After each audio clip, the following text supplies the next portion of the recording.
အားလုံးပဲမင်္ဂလာပါ2026 one shot ခေါက်ဖွင့်နေပြပြခြင်းလို့ပါ one shot ဆိုတော့ကျွန်တော်ချိန်ထားတဲ့အတွက်ပြီး register နှိပ်မယ်ပြီးရင်ကိုနေထိုင်တဲ့နေရာနေပြီးတော့ဆောက်လို့ရမယ်အခုဆိုထိုင်းမှာနေတယ်ဆိုရင်ထိုင်းလို့ရိုက်လို့ရှိရင်ထိုင်းနေတဲ့အကောက်ဖွင့်လို့ရမယ်ကိုကျွန်တော်မြန်မာနိုင်ငံဖွင့်မှာဆိုတော့ okay မြန်မာကျပ်ထိုင်းဆိုလို့ရှိရင်ထိုင်းကျပ်ရွေးပေးရမှာပေါ့နော်အခုကျွန်တော်မြန်မာ promo code နေရာမှာတော့ 1HAKK ပြီး register နှိပ်မယ်ဒါကကျွန်တော်ဆက်ရုပ်မဟုတ်ကြောင်းဘောလုံးအဝိုင်းလေးကိုကတ်ထည့်ပေးရမှာပေါ့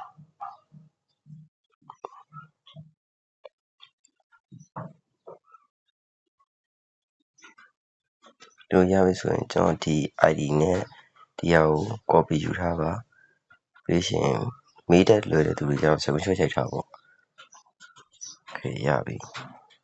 ဆိုတော့ဒီထဲရောက်ပြီဆိုလို့ရှိရင်ကျွန်တော်ဒီလူပုံစံလေးကိုနှိပ်လိုက်ပါပြီးအောက်ဒီ menu ဆိုတာလေးကိုနှိပ်လိုက်ပါ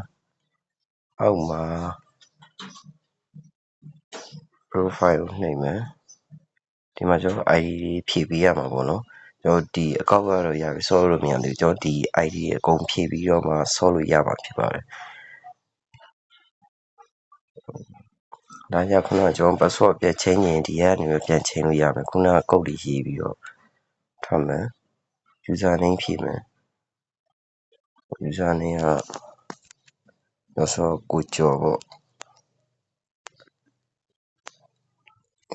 w ကျော်ကိုကျော်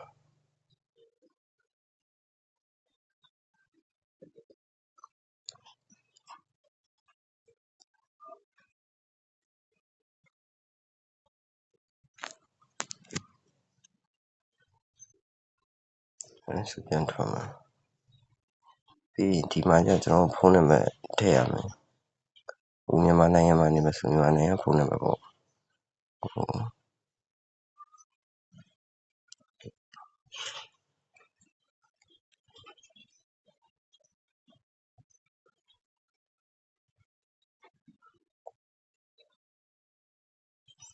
ရင်တော့လို့ VPN မခံတော့ကောက်ဖွင့်ရတာရင်တော့မဆိုးတော့ဘူးပေါ့အဆင်ပြေပါပြီ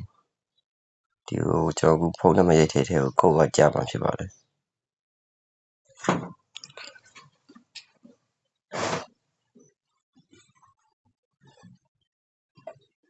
ဒီ email ထည့်မယ်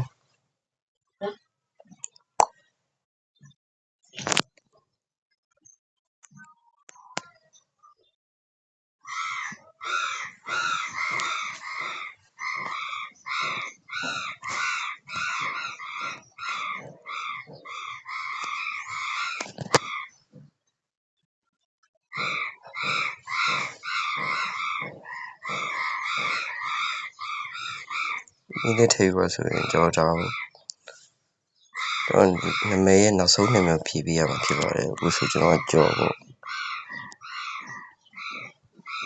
first name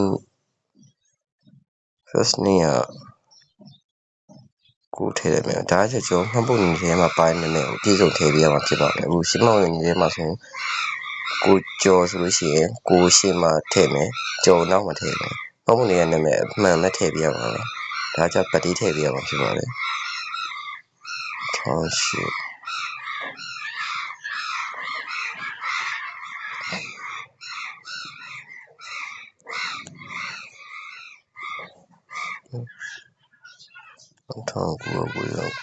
စက်တင်ဘာ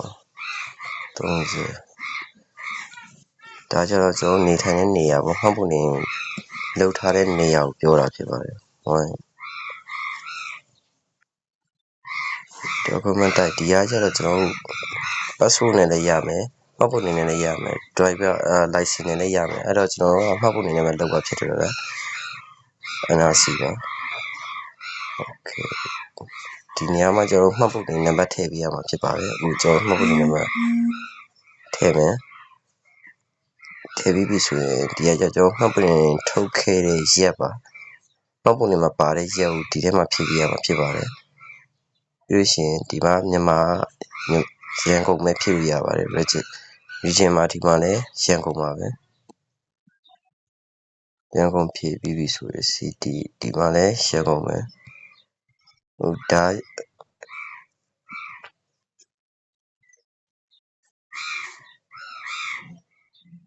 ကြောင့်မှတ်ပုံတင်ထဲမှာကျွန်တော်နေထိုင်တဲ့နေရာကိုဖြည့်ပေးရမှာဖြစ်ပါတယ်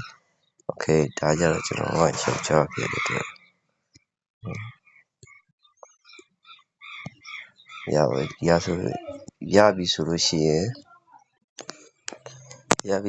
တော်ဒီ save နှိပ်လိုက်ပေါ့နော်ဟိုကျွန်တော်ကတော့မဖြည့်ရသေးတော့ကိုဖိုင်မလုပ်ပါဘူးအမှပြည့်ပြီဆိုလို့ရှိရင်ကျွန်တော်ကောက်ကစားဆော့လို့ရပြီပေါ့ကောက်ထဲသွားမယ်ဟိုဒီ sport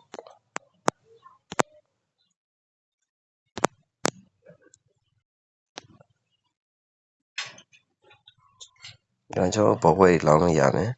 ဒါဒီနေ့ညရှိရဲ့ချန်ပီယံလိပွဲဖြစ်ပါတယ်နောက်ဒီထဲကနေမကြည့်တတ်ဘူးဆိုလို့ရှိရင်ကျွန်တော်တို့ဒီမှာ perform ဆိုတာရှိမယ်အဲ့ဒါကိုနှိပ်လိုက်မယ်နှိပ်ပြီးဒီမှာကိုဆော့ကျင်တဲ့ဟာလေးလိုက်ရှာဖို့ဦးချန်ပီယံဒီမှာရှိမယ်ဒါမှမဟုတ်ကျွန်တော်ဒီရက်တွေကြိုပြီးလောင်းထားလို့လည်းရမယ်အခုဒီမှာဆိုရင်အင်္ဂလန်ပရီးမီးယားလိပွဲရှိမယ်အဲ့ကြိုပြီးတော့လောင်းထားလို့လည်းရတယ်ကျွန်တော်ဒီ website မကြည့်ကြဘူးဆိုတော့ application download ဆွဲပြီးတော့အကောင့်ဒီထဲအတိုင်းပဲဖွင့်ကြည့်ပါတော့nếu ဖွင့်လို့မရဘူးဆိုရှင်ဒီ website မှာဖွင့်လို့ရှိရင်ကျွန်တော်ဒီ ID နဲ့ password ကိုအဲ့ application မှာသွားပြီးထည့်ပြီးတော့အကောင့်ဝင်လို့လည်းရမယ်ဗျလို့ရှိရင်ငွေသွင်းငွေထုတ်ကဒီမှာ deposit ရှိမယ် KP နဲ့ထည့်ပြရမယ်ဝေးရှိမယ် AYA ရှိမယ် MyDebit ရဲ့အကုန်ဆုံးရှိတယ်ကျွန်တော်ဒီ Bitcoin ဒီနဲ့ထည့်ပြီးထုတ်လို့လည်းရမယ်ဒါငွေထုတ်တာဟောအဲ့မကောင်းလို့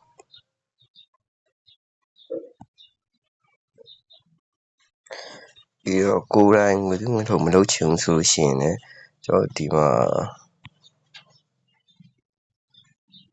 ရှင်းသွားပါတော့ဒီမှာကျွန်တော်ဒီ ID ယူပြီးတော့ကျွန်တော် agent တစ်ခုခုငွေလွှဲပြီးဒီ ID ပို့ပေးရတာပေါ့အဲဆိုတော့မြန်တယ်ဗျငွေသွင်းငွေထုတ်လုပ်တယ်ဆိုရင်မြန်မယ်ဒီထက်ဆိုရင်အကောင့်ထဲကငွေသွင်းငွေထုတ်လုပ်မှဆိုရင်နည်းနည်းတော့ကြာမယ်